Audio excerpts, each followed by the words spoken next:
데이터는 젊은 사람들만의 영역일까? 이 나이에 새로운 걸 배워서 뭐 하겠어. 은퇴를 앞두거나 이미 공직 생활을 마친 60대에게 가장 자주 들리는 말이다. 특히 데이터라는 단어는 더 큰 거리감을 만든다. 빅데이터, 인공지능, 코딩 같은 단어는 마치 젊은 개발자들만의 전유물처럼 느껴진다. 하지만 질문을 바꿔보자. 정말 데이터는 특정 세대만의 기술일까? 아니면 단지 접근 방식의 문제일까?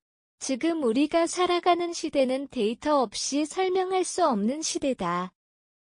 병원 예약, 금융거래, 대중교통 이용, 심지어 TV 시청 패턴까지 모든 것이 데이터로 기록되고 분석된다. 다시 말해 데이터는 더 이상 전문가만의 도구가 아니라 일상 자체를 이해하는 언어가 됐다. 중요한 사실은 하나다. 데이터를 다루는 능력은 나이와 무관하다는 점이다. 오히려 오랜 경험과 판단력을 가진 60대에게 데이터는 더 강력한 도구가 될 수 있다. 경험과 숫자가 만날 때 비로소 의미 있는 통찰이 만들어지기 때문이다. 왜 지금 60대에게 데이터가 필요한가? 은퇴 이후 삶은 생각보다 길다. 평균 수명은 계속 늘어나고 있고 60대는 더 이상 마무리의 시기가 아니라 재설계의 시기가 됐다. 문제는 소득과 역할이다. 연금만으로는 부족하고 사회적 역할이 줄어들면서 삶의 만족도도 함께 낮아지는 경우가 많다. 이 지점에서 데이터는 새로운 기회를 만든다. 첫째, 데이터는 재취업의 문을 넓힌다. 요즘 기업은 고급 개발자만 원하는 것이 아니다. 엑셀을 활용한 데이터 정리, 간단한 분석 보고서 작성 능력만으로도 충분히 필요한 인재가 될 수 있다.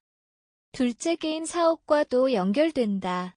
예를 들어 소규모 창업이나 온라인 판매를 한다면 고객 데이터와 매출 데이터를 이해하는 능력은 곧 경쟁력이다.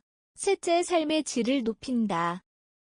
건강 데이터, 소비 패턴, 투자 흐름을 이해하면 더 합리적인 선택이 가능해진다.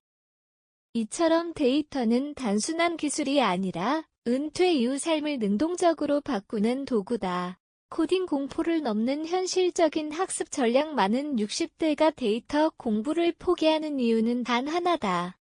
코딩을 해야 한다는 부담 때문이다. 하지만 결론부터 말하면 반드시 코딩부터 시작할 필요는 없다. 데이터 학습은 계단처럼 올라가는 구조다. 처음부터 프로그래밍 언어를 배우는 것은 오히려 좌절을 부른다. 현실적인 접근은 다음과 같다. 첫째, 도구 중심으로 시작해야 한다. 엑셀은 가장 강력한 데이터 도구이면서도 접근성이 높다. 필터, 정렬, 간단한 함수만 알아도 데이터 분석의 기본은 시작된다. 둘째, 이해 중심 학습이 중요하다. 데이터를 다룬다는 것은 숫자를 계산하는 것이 아니라 의미를 읽는 것이다. 셋째, 반복보다 적용이 중요하다. 단순히 강의를 듣는 것이 아니라 실제 자신의 생활 데이터, 가계부 건강 기록 등을 분석해보는 것이 훨씬 효과적이다. 이러한 접근은 기존 교육 방식과도 맞닿아 있다. 실제로 언어와 데이터는 체계적인 구조와 규칙을 기반으로 이해해야 한다는 점에서 공통점을 가진다. 60대를 위한 단계별 데이터 공부 로드맵. 이제 가장 중요한 질문으로 넘어가자. 어디서부터 시작해야 할까?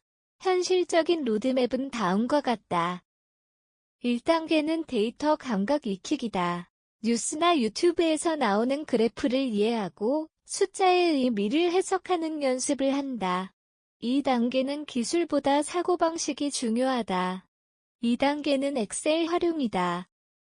데이터 입력, 정렬, 필터, 간단한 함수, 숨, 에브리지 등을 익힌다.